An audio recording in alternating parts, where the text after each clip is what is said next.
Hey now, it's Sharon, and I'm back to share another idea on how to restructure, rebuild, retool the police. If you're new to my channel, I'm a retired detective. I worked for 20 years for a southeastern city in the US, and I was also in the military.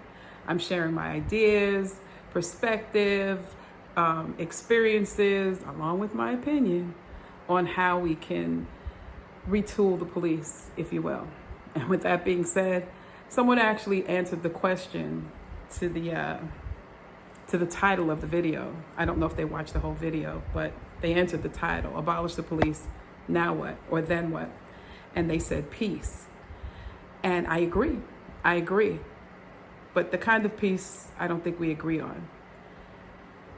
I touched on last week about putting on the uniform, and it enhances who you really are. Just like money, the love of money will enhance, the love of money will enhance who you truly are with it. The uniform will enhance who you truly are with that gun and badge.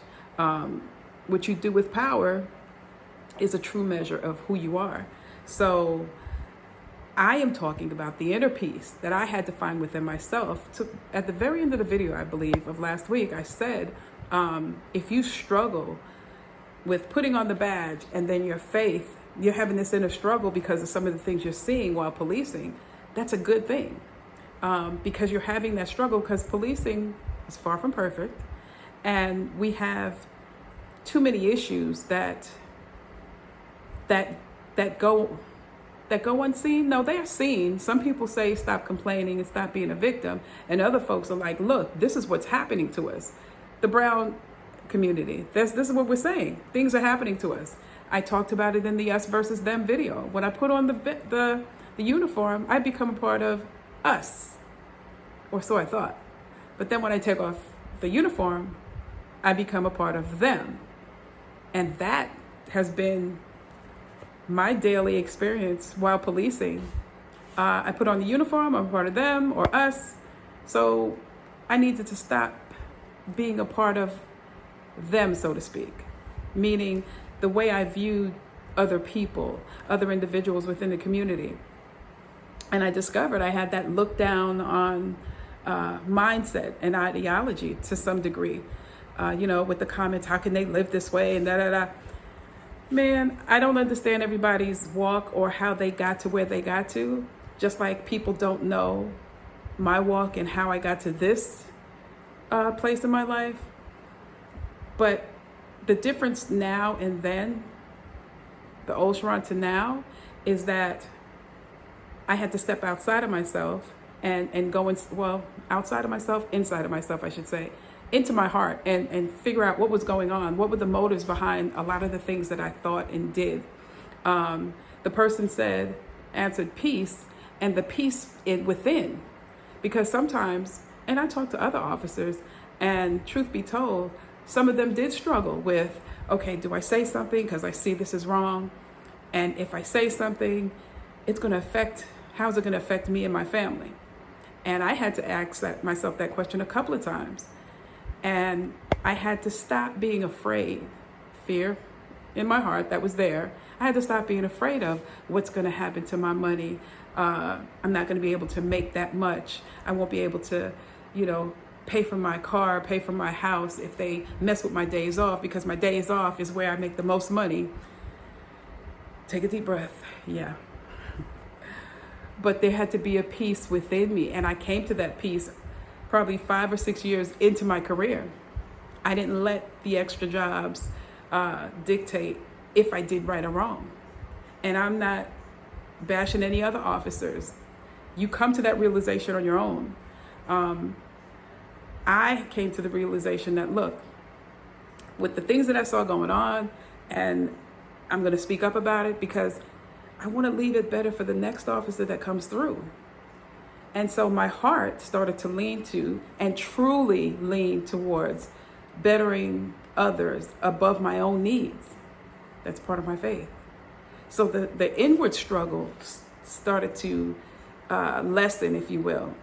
And so, like I said, I mentioned in the other video, I would tell the folks that I work with, look, don't do anything in front of me that I need to tell on you about, Because if I do something, I'm going to tell on myself. So I'm expecting the same. I don't want to get hemmed up and caught up in anything that is going to make me sit in federal court about to lose my house. So the peace within, and that's why I said we have to deal with the individuals. Whatever we create in terms of if we're going to just abolish all of policing, which I don't really think that's going to happen, you're going to have to put something in place because we're all in different places in terms of trust, in terms of belief, in terms of do we need the police? Can we do it without the police? We're all in different spaces. We're going to need something in place. And most likely that something is going to entail individuals. And based on my experience, being female, being brown, police officer, the things that I went through, the personal things that I went through, the whistleblowing twice, and the ostracism and the retaliation that I went through, and some of the racism that I went through, helped me write this book. And I tell you the day-to-day, I give you maybe 2 years worth of day-to-day, not everything, but just the things that I thought were significant. I put it in this book, but I also put what I call landmarks, the situations that I look back on that helped me come to that inner peace, that less of a struggle while I got on the uniform and I see something going on and I'm like, oh my gosh. That, a lot of officers go through that. A lot of officers won't say anything unless they're asked. We gotta do something different, and I think that's the difference. Whatever we replace this system with, we're gonna replace it with individuals, and individuals that have taken an honest look and a deep dive into who they are. And I've got a plan in place, written out, I should say. It's written out on how we can go about doing it. It's not perfect. It probably could be tweaked and will be tweaked. But I have a plan written out that I wrote probably 10 years ago now. And I tweak it every now and again. I go back and look at it, but it still maintains the accountability piece, because accountability has to be the foundation in policing. And it's crumbling away. I talk about that in previous videos. But yeah, peace within the individual. Then you might see or experience more peace within society and the system that we put in place to answer emergency calls, to provide support, to prevent crime, things like that this standard of U.S. policing is supposed to provide, but on a foundation of accountability. And if we are not accountable to ourselves, how can we be accountable to the community?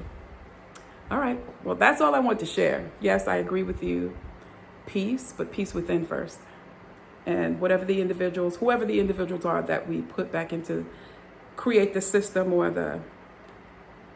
the grouping, if you will, or the idea of policing society has to begin with the individual.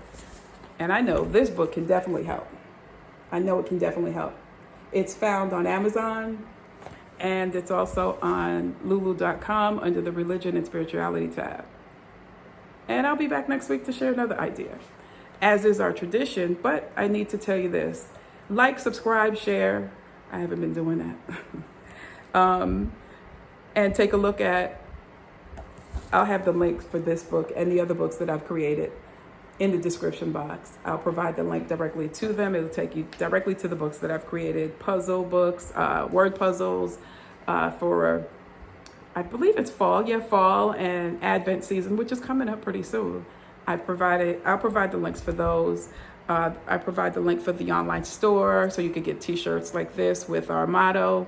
Our motto is, it doesn't necessarily, how did I forget the motto? The motto is, it doesn't matter what the haters say. They can't convince Jesus. Yeshua, Yahweh. Some people call him that, but he's known as Jesus. A majority of the people know him as Jesus. But that's our motto. I'm really, truly done now, as is our tradition. You don't necessarily have to go through a thing to learn from it. Talk to you later. Bye.